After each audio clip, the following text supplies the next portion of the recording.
guys, welcome to Better Bachelor. My name is Joker with a face for radio and a voice for print. We've been mentioning a long time on this channel, hey, you keep screwing around and trying to break the system and, well, you're going to get broken. And it is happened now. And of course, it doesn't mean they're going to stop with the craziness, but we are starting to see some of the fallout. And I wanted to review this a little bit.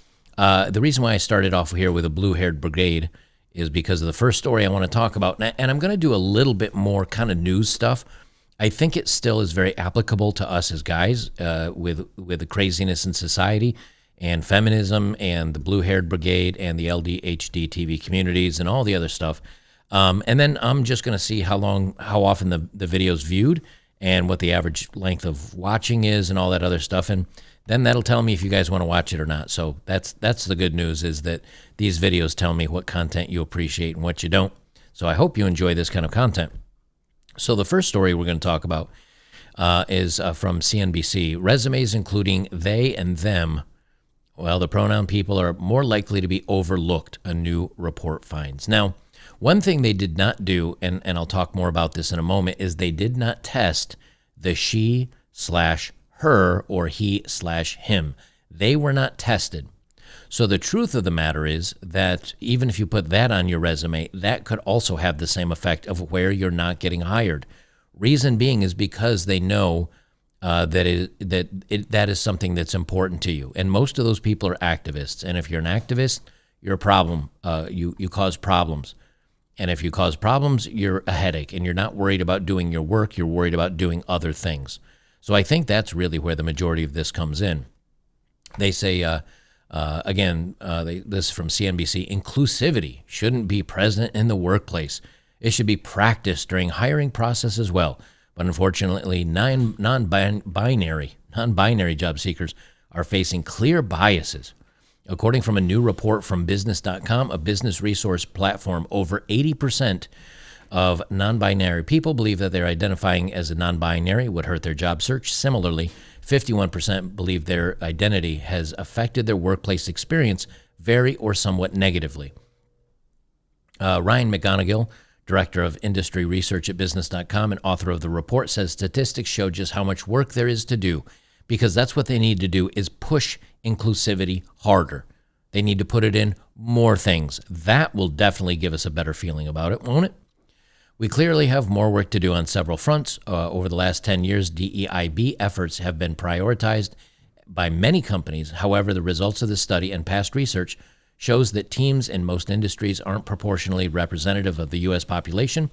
And worse, many people, like the non-binary individuals we spoke with in our research, feel like they don't belong. All right, why is this important? It's because the minute that you start saying to anybody, here's how I represent, or here's how I view myself, or here's what I am. I am a black, I am a white, I am a woman, I am this, I am that, I'm part of the LGHD TV community. What you're saying is you're a sort of activist. My identity as a person is this. Businesses don't care.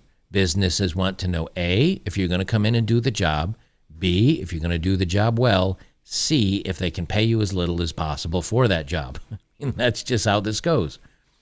But the minute you start coming in and doing this kind of crap, what you're telling a prospective business is that you identifying me as this, and I'm part of this little coalition, and I'm with this, and I want to be with this, and you're telling them that you're narcissistic, you're needy. It's all about you. It's not about being a team player, because it's always about I identify, and you need to do this. And businesses are tired of it. And so now, again, same thing. The woke brigade is being broken down, and people are saying, we've had enough. Like, we get it, but we don't care. We don't care anymore. You know, they're now flying flags above American flags, and I think I saw one as well in the UK. You know, the police are walking around with rainbow colors, and they're marking up cars. They're doing crosswalks. We get it. We get it. But I think shoving this down people's throats is going to actually do more harm than good for the communities overall. And so now they're not being hired by businesses. I did have one about the DEI, but the diversity, inclusivity, and all, you know, environment and all that other stuff. those people are getting let go at jobs. They're one of the first ones to go. Why? They don't produce anything for the job. They're just a money sink. So that's another thing that's going. I have the story here, and again, this all kind of goes down the same path here. Walmart to close remaining Portland stores as city faces shoplifting crisis. You know, when you don't arrest certain people because it says that makes you a racist, or it makes you it overwhelmingly affects one community. And so you stop arresting them, and you stop giving them lengthy jail sentences, and you just kind of let that group of people get away with things. You're going to have problems like this, and it's cheered on in many cases. And I've talked about this multiple times, where if you want to help somebody, you don't go to the adult that is already having problems and say, we're not going to punish you, or we're not going to hold you accountable for your bad actions, because that will just give them more entitlement to do the same. And in this case, in this particular case, we're not talking about any particular race. We're talking about income. I've seen many, many videos, and this is basically, and they don't even look like poor people. I mean, the people in the video I'm going to show you have a car. Most of the time, as a matter of fact, many of the videos I've seen look like hippie dudes or homeless dudes that are going in and stealing things from these stores. And they've stopped prosecuting them. Anything less than, I think it's $900 some odd dollars in these areas, the cops just don't show up anymore.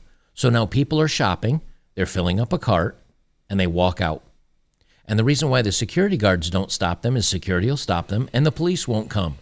And so the security can't do anything with the people because they're not police officers. They have no powers other than detention for a very short period of time until the cops come up. And even that sometimes is questionable. And so now the security guards don't stop them. I mean, if you want to know the truth, being a security guard in cities like Portland is probably the easiest job in the world. You just sit around and watch people steal from you. Well, now Walmart's closing. Walmart said, you know what? These stores are not profitable anymore. We're losing more than we're making. Because a lot of people, even at this point, even citizens that are saying to themselves, look, I would pay, but, well, if everybody else can get away with it, I will too. And on goes the problem. So they're going to close the remaining Portland stores as the city faces shoplifting crisis. They say Walmart will close its last 2 stores in crime-plagued Portland, Oregon. Now, Portland, Oregon, I don't know what the population is, but it's a big city. Just here in little tiny Knoxville, I think I have 3 or 4 Walmarts to choose from, and I think there's 190,000 people here in Knoxville. Portland's probably 10 times the size of that. No more Walmarts. So what are they going to do? They'll move to Target. And then what'll Target do? They'll close. And then wherever they move on from there, those businesses will close. And these people are like locusts. And again, I'm talking about poor people and people that do not have any sense of duty for community. And who do they hurt the most? Themselves. They say 2 more stores located in north and southeastern sections of the Rose City will shutter on March 24th. The closure announcement followed a careful review of overall performance, Walmart spokesperson told KPTV. We consider many factors, including current and projected financial performance, location, population, customer needs, and the proximity of other nearby stores when making these difficult decisions. After we decide to move forward, our focus is on our associates and their transition, which is the case here. Nearly 600 employees who worked for the 2 stores face potential layoffs or transfers. I think they said most of them are getting laid off. And then, of course, the Post reached out for comment. Here's the thing. They won't even... I'll read this, and then here's my thoughts on it. They say, however, Portland police carried out retail theft blitz earlier this month to crack down on shoplifting throughout the city. We're having big retailers leave, said Jordan Zeitz, a member of the Portland Police Neighborhood Response Team. I mean, to have Walmart close 2 of its stores is really a big deal. The people in these neighborhoods, that's where they shop. Walmart CEO Doug McMillon warned in December that the company was seeking a spike in shrink, a term in the retail industry used to address losses to the stores in theft or fraud. He said theft is an issue. It's higher than what we have had historically. We've got safety measures, security measures that we put in place by store locations. I think local law enforcement being staffed and being a good partner is part of that equation, and normally how we approach it. That's not corrected over time. Prices will be higher and stores will close. And the city did nothing because the police officers and the prosecutors just refused to do anything about it. And the same thing is happening in D.C. I've got a story from D.C. here as well. Devastated. Locals fear Walmart's decision to close H Street store could hurt other seniors, people with disabilities. And they go on to talk kind of about the same things. Well, here's again, what's happening is that poor people are not getting punished for stealing things. And then it's kind of like socialism in reality, which is in socialism, everybody's supposed to make their share. But a lot of people can't make their share. So the people that can make give up more.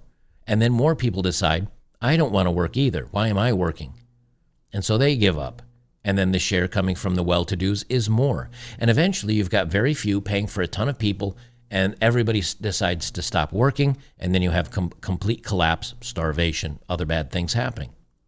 Well, the same thing happens in these type of communities. First, the poor steal. And the left and everybody screams, oh, well, they need to because they're poor and the city doesn't do enough for them. Now, needless to say, most of them are getting almost, you could call it basic income by this point, with the free food cards and the debit cards. And I think it's now, I don't know if it was San Francisco or LA, one of the cities is talking about giving $1,000 out to everybody that's homeless. And that hopefully that's to make them stop stealing things to sell for drug money. And what's going to happen? Those people will have their $1,000 and the drug dealers would just say, okay, prices have gone up. That's what's going to happen. And so they're going to run out of that $1,000 real quick. They'll go right back to stealing. And the only people that end up getting wealthy out of that whole wealth transfer are the dealers. Well, here's the other thing too, and I'll mention this, is that at a certain point, the people that are law-abiding citizens see everybody else getting away with this, and they say, you know what, screw it. Why am I going to pay if all these people don't have to pay and they can just walk out? Now, if you're a good, upstanding, moral person, you say, well, I'm still going to pay. I'm not going to break the law just because everybody else is. But if you're kind of teetering or you're not too sure, you're kind of pissed off because the prices of things keep going up, you may just say, you know what, I'm taking this too. And this is where you get things like this. This is actually in the area. This is the video from the story here. You'll see the lady in the pink with a green cart walking out in the shopping lot. But this has their voiceover. I didn't want the voiceover on it. I just wanted the pure video. So I ended up finding it on Twitter. You can follow me over at Bachelor Joker over on Twitter because that's where I find a lot of this stuff. Here's the video in question. A woman leaving a Walmart, and she's got, not her, but out here in the parking lot, they've got a TV. At least I don't think it's her. She's still in the TV. Yeah, it's that lady over there. Wait. Girl, you moving too slow. Jump in that mother. Ooh. Now, what she did is, as you can see here, it looks like there's two other TVs in this cart. And when she went to load up the cart, or the employee here tried to stop her, the cart fell over, so she only got one TV in the thing, in her car. And the other important thing to listen to is everybody is cheering her on, and they're laughing. Why? Because they don't have to pay. They think it's funny that she's getting away with this. It has now become societally, that's the word I'm looking for, societally acceptable to do this. And it's cheers and it's funny, and she drives off. And these two TVs, because they fell over in a shopping cart, are likely damaged and can't be sold. I don't know how much these TVs are, but let's just say they're $500 or $600 or $700. That right there is a $1,500 to $2,000 loss out of a Walmart. And what happens? The prices go up. Prices go up, more people decide to steal. So the prices continue to go up. So more people decide to steal because you're not prosecuting anybody. And many areas say, well, we don't do this because we don't want to hurt the minority community. Well, now Walmart's leaving and Target leaves and maybe other stores will leave and they have nowhere else. Now they have nowhere to shop. And now you've got food deserts. Why? They did it to themselves. The poor people did it to themselves, and the police not stopping the actual thieves pretty much is telling everybody they can be a thief. And now you're left on your own. And can you blame, so many people will say, oh, Walmart makes hundreds and billions and billions. Okay, maybe so. But they're not just going to set up welfare centers where people, because you know what will happen if they keep these 2 stores open? People will drive from 3, 4, 5 hours away to load up their cars with free TVs. People that don't even live in the area. That's what'll happen. And yes, they may still make a heck of a lot of money, but don't you think at a certain point there's going to be people that are like in Oklahoma that say, well, it's a 2-day drive to Walmart, but let's drive to this Walmart and we'll load up on, they don't have DVD players anymore, but we'll load up on laptops and iPads and TVs, and we'll just take it. Eventually, someone's going to get hurt doing this stuff.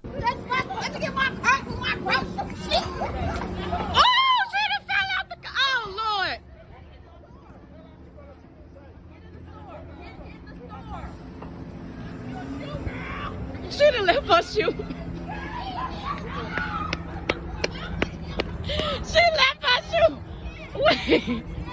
And something that again, this type of crime does happen more in minority communities. And it's not a bad thing to say that. It's unfortunate that that's the case. But the plan to help people on the back end by giving them free things or allowing them to get away with things is not helping them or anyone else. What needs to happen is we need to find out why fathers aren't sticking around, why mothers are shooing away or chasing away fathers. You know, why these women don't want a man that will stay in their life. Instead, they say they follow feminism and all the other stuff and say they're no good men. And so they end up, becoming mothers and instead keeping the child support. We need to see why they're having so many problems in the education system. I did a story on that where Baltimore had 0%, 0 students that were proficient in math and English. Do you think you're doing them a favor by giving them a free pass and letting them become adults without being able to do basic math and reading? Because you don't want to seem like you're the bad guy? The truth is, what that means is they don't actually care about you. They don't care about the minority communities. They just say, well, we'll give you a free pass and you can become an adult without being responsible for anything. The bigotry of low expectations. That's what this is. And now all these communities are going to suffer for it. The same thing is happening when we go over. Here's another video. This is from Oakland and San Francisco. And this gentleman has a nice car. He pulls up and he says, you know what? Here's how you keep your car from getting smashed into in Oakland and San Francisco. I'm going to turn down the white noise just a little bit because it's just open air background. And he pulls up and he rolls down all his windows, opens up all his doors, opens his trunk, and then walks away from his vehicle, because that's the only way you can safely leave a vehicle in some of these areas now, because the windows are getting smashed. And just to look for something, just to open a glove box that there might be a chance for something there, people are smashing windows. You see people putting signs on things that say nothing on board, please choose another car, I'm a teacher, or I'm a poor mother. But this is what they wanted, see, because they want to defund the police. Because now they say, well, now no one's their lives are getting ended for theft. Okay, but there's not going to be any place to steal from anymore. And they're going to lose their food banks. You play stupid games, win stupid prizes, so now you're not going to have any food.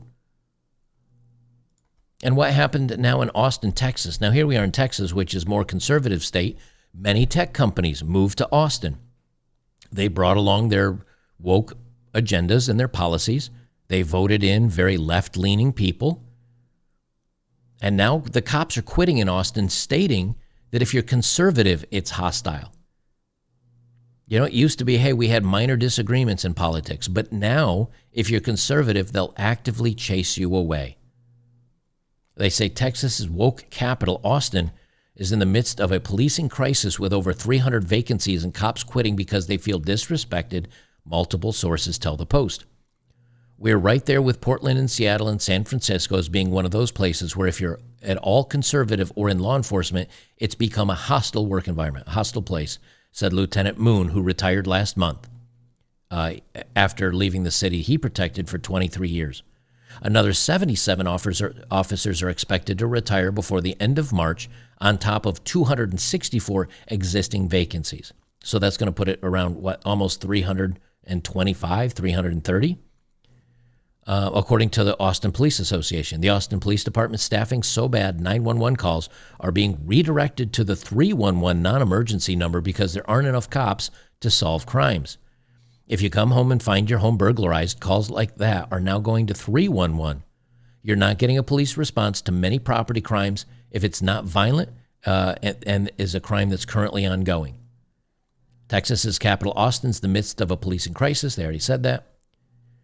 Moody, a former watch commander, started working for the Austin Police Department in 1999 and says things have dramatically changed. In 2021, the city recorded a record 88 homicides, and although that number decreased in 2022, the first 6 months of the year saw dramatic increases in the number of the snuggle struggle, the unwanted bedroom fun by ladies, with 179 and almost 2,000 aggravated assaults.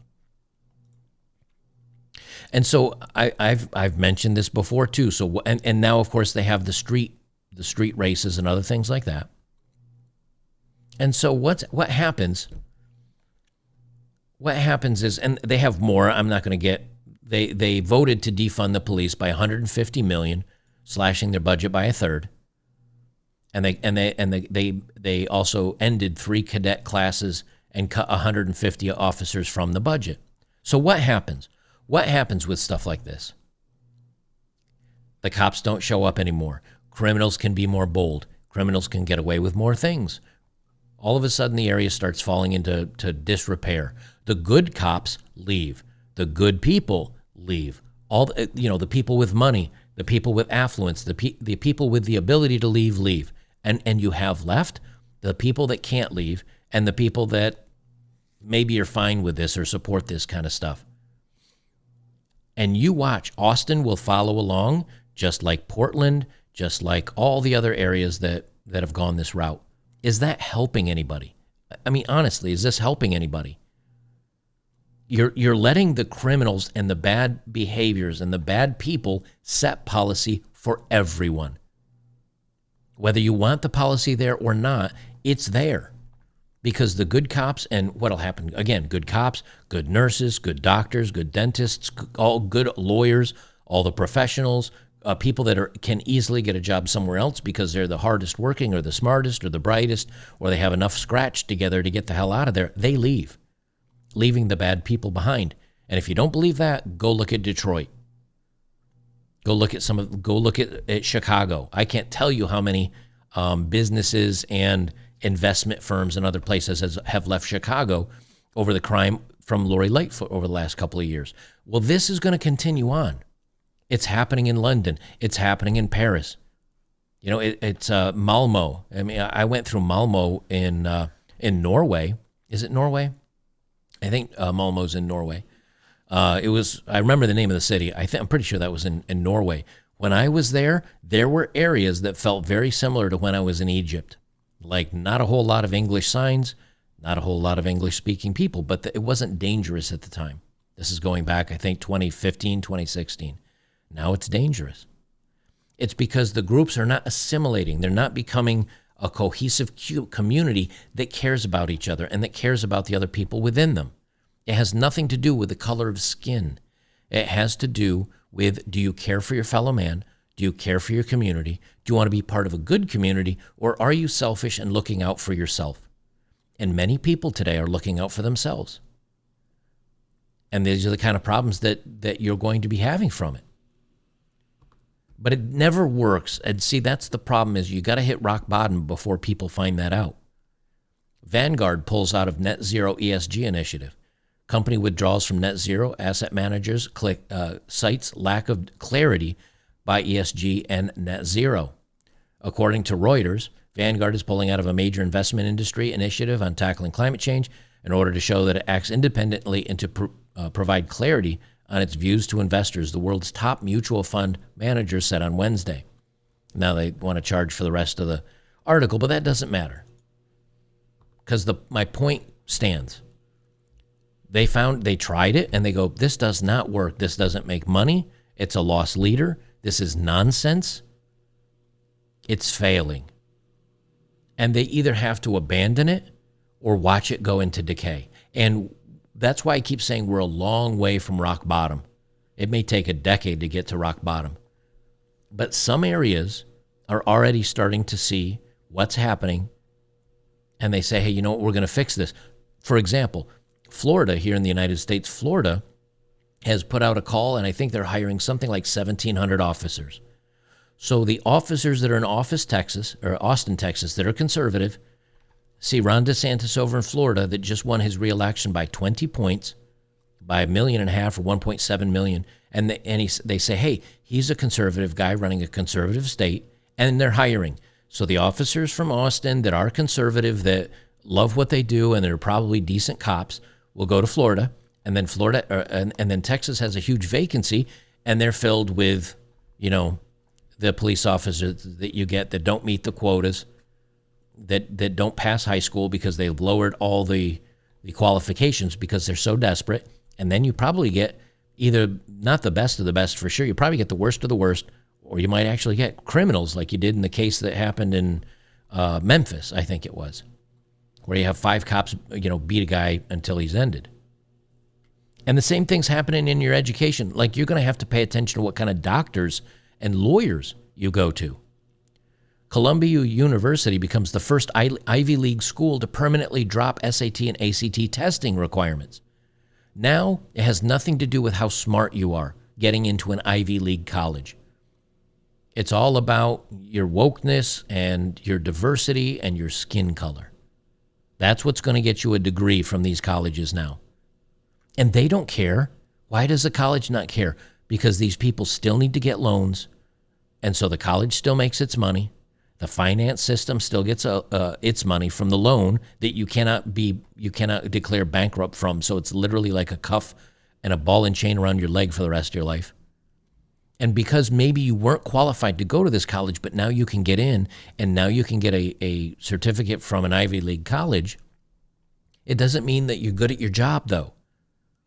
It doesn't mean that you're going to be a good doctor, a good lawyer.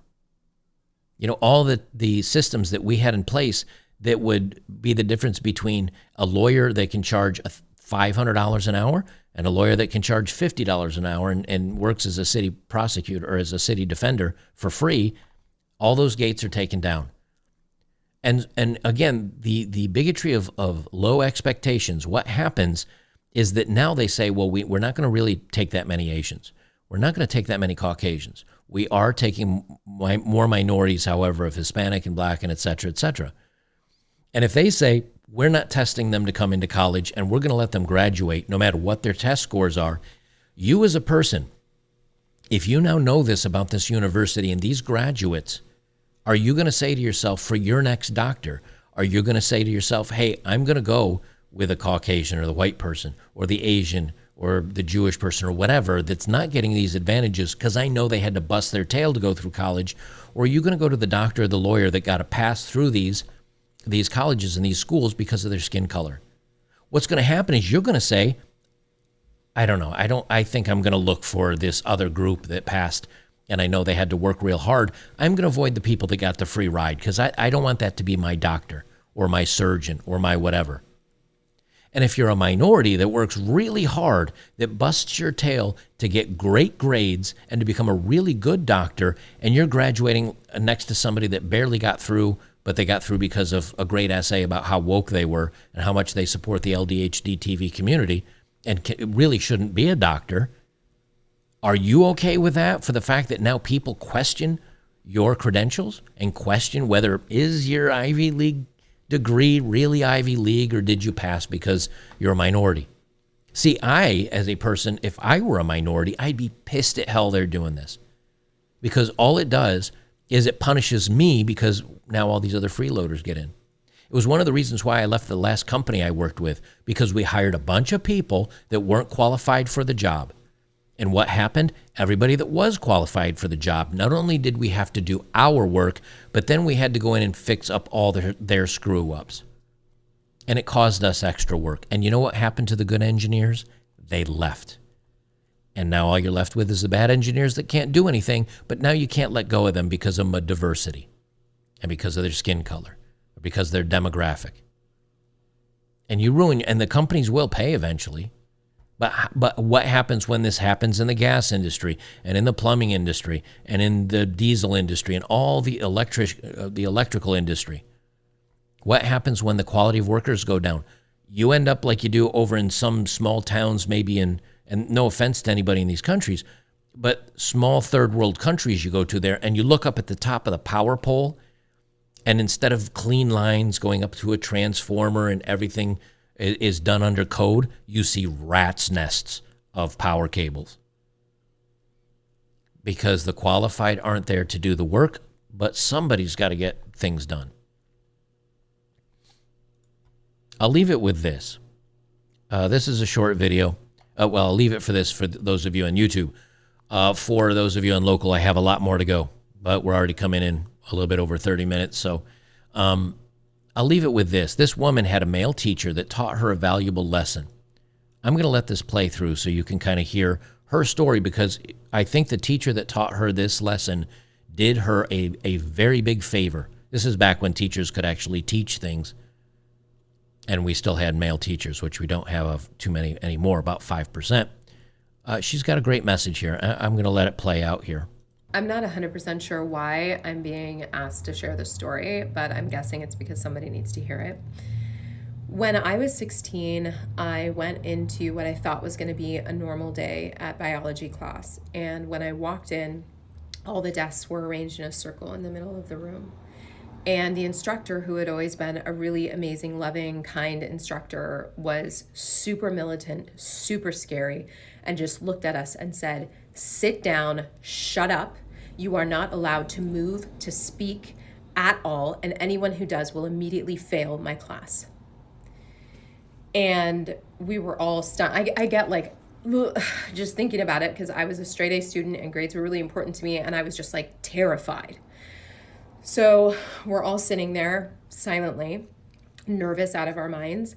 And in the middle of this circle that we were all sitting in, there was one desk. And on this desk was a bowl with a goldfish in it. And he looked at us and he took the goldfish and he put it on the desk and he walked out and he shut the door. And we all just looked at each other, just like, what do we do? You know, like, obviously it violated like everything inside of me to like watch this fish die. And also I heard the instruction: if you speak, if you get up, if you move, you will automatically fail the class. And so we all sat there looking to each other to do something because we didn't want it to be us. And what was a very painful, it felt like an eternity. It was probably like 2.5 minutes later. Hannah B, got up and said, "Fuck this," and took the goldfish and put it back in the bowl. And when she did that, he came out and he looked at all of us and he said, "Look what the world has done to you. You've betrayed yourself. For what?" And I think about that lesson all the time, because I learned in that moment that I am never going to be that person ever again. That when I see something that is wrong, even if it's just me, I'm going to stand up and I'm going to do what's right. And I've done that over and over again in my life in very scary situations. But I'm sad for people who haven't learned that lesson, because there are so many things that are wrong that if you're too scared to make a difference, you won't make right. There was a little note in the top of that that those of you just listening or watching on a smaller screen couldn't see, which was I learned it wasn't a goldfish. It was actually a fish that can live outside of water for about 15 minutes without any problem. So the fish was fine. You know, the point she brings up, though, is very good, and I think it's what's going on. I did one of the videos that I did here. It's called the compliance test. I think it's the Milhouse Calhoun compliance test. I forget the name of. I tried to look at a bunch of different studies, but it was that you had 2 lengths of lines on a piece of paper, and you had to choose which line was long, or which one was, you had 3 lines actually, it was A, B, and C.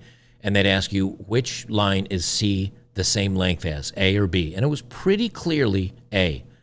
But what they do is they have other people that are actors in the room that would say B. And they'd go through 9 or 10 other people all saying B, B, B, B, B, B, B. And when it got to the last person, many people would say B because they wanted to fit in. They wanted to comply. They didn't want to be the odd person out. They didn't want to go against the norm. And some people said B because they felt like, well, maybe my perception's off. Maybe, I don't know, maybe something's wrong with me. Like they doubted themselves. Very few people, 30-ish%, I believe, said A and stuck to their guns. But the moment that they added somebody else in the line that would say the correct answer, it would go B, B, B, A, B, B, B, B. Then by the time it got to the person that wasn't an actor, more often than not, they would say A, because they knew somebody else was standing up for what was right, or in their mind, what was right. That is why they punish people so much for going against the grain for so many things, because they want to make it seem like the people that are going against the grain is a very small amount, when in reality, it should be almost everybody. There are studies based on what's going on today, which in many cases make you believe are the powers that be doing this to us purposefully, because they know if they can get the social media people that are disagreeing, that are standing up and being a voice of reason amongst this stuff, if they can get those shut down and silenced, that's one more A in the line that isn't standing up, so that if, for those that remain, they will more likely to comply. It's one of the reasons why it's so difficult here in the United States with the First and Second Amendments to make people comply and believe the lies. Many will. But the first time, second time, maybe the third time that you realize the government lies, media lies, people are messing with me, the easier it is to say no. And the easier it is to steer this nation, all nations, in a direction that it shouldn't be turned in. That was the lesson that she learned, is that just because you're scared of a grade or being kicked out of class or getting in trouble by an authoritative figure doesn't mean you don't do what's right. In many of these poorer communities, if the people that said, you know what, it's not right to steal, even if everybody else is stealing, I'm not going to steal. I'm still going to pay for my things. Walmart may have said, you know what, these stores are not doing great, but we're going to keep them open. We do want to stay in the community. We are still making a little bit of money at these locations. It might have saved those locations. If a few more cops stood up and pushed back against Austin and what was happening, and maybe they did. They don't really clarify. But if more cops said, no, we're not going to allow this to happen, would they be short 300 or 400? Or would it force Austin to come out and openly fire them and say, we're removing you because of your political leaning to the more conservative side, which would have made this a national story, which would have put a spotlight on it, which maybe would have stopped the issue. And if we do something like that, then perhaps Austin might not have the problems it's going to soon have. And if you take this and put this to the men's realm, channels like mine, whether it was Sandman or Turd Flinging Monkey or Coach Red Pill or some of the other channels, they got kicked off of YouTube for talking about a lot of these issues. Now, granted, they may have been a little rough around the gills, rough around the edges, and spoke maybe not very politely about the situation. But they'd still talk about, we need to find out why men aren't in families. We need to find out why the Black community and the Latino community have the most homes without men in them. But overall, we need to address why homes, period, don't have men in them. When young men do become involuntarily celibate and end up getting enraged and decide to take this out on other people, we do need to find out what happened in that family. Are there still good fathers around? Are these kids, taking ADHD medication or other things in school? Are they properly being disciplined? But instead, society says, shut up, you can't talk about this stuff. It's sensitive. instead will just put a Band-Aid over the arterial wound instead of stopping it at a paper cut. That's where these bad times come from, is by not being willing to have these difficult conversations because race is sensitive, or because the LDHD TV community is sensitive, or because telling boys that they can't be girls and vice versa is sensitive, and it's a hard conversation to have. So instead, we're going to ignore it, or we're going to champion it. By doing that, that puts us where we are today. And it will continue getting worse until the people that want to speak the truth, the people that want to share their experiences, we start looking at the problems that are maybe uncomfortable, maybe aren't ones that we want to have but need to have, until we start helping people that are at the bottom rungs of society, the people that are poor, that maybe in some of these bad neighborhoods. And when we say, why is this particular race, or why is this particular group of people having such a hard time in society? Until we answer that question, the rest of it is nothing. It's just a mess. If you really want to help somebody, you can't just hand them the keys to a free car and they have no money, because they'll wreck the car, it'll run out of gas, it won't have insurance, they can't do the upkeep, the car falls apart. That's what we're doing right now. We're telling all these different groups, oh, well, here's the keys to the castle, but they have no idea what they're doing. They don't have the foundation to lead a good, happy life, and they get angry. Same thing's happening with young people. That's why they're all on board with socialism, because they think, oh, well, I'll get free stuff the rest of my life, having no idea what it actually means. And then if you speak back to them and tell them the truth of the way it is, you're shut down, because the powers that be want this kind of stuff to come in. That's why I say that we're going in for bad times. That's why I say it's going to get worse. However, the people that are screwing around, and they're going to find out. They're going to find out. That's why I advise you guys not to get involved with it, because it's going to get bad for all of them. So if you're here on YouTube, join me over on betterbachelor.locals.com. I'm going to continue on. I got a lot more stories to cover. Hope you join us over there today. But the more stuff is a little too sensitive for YouTube.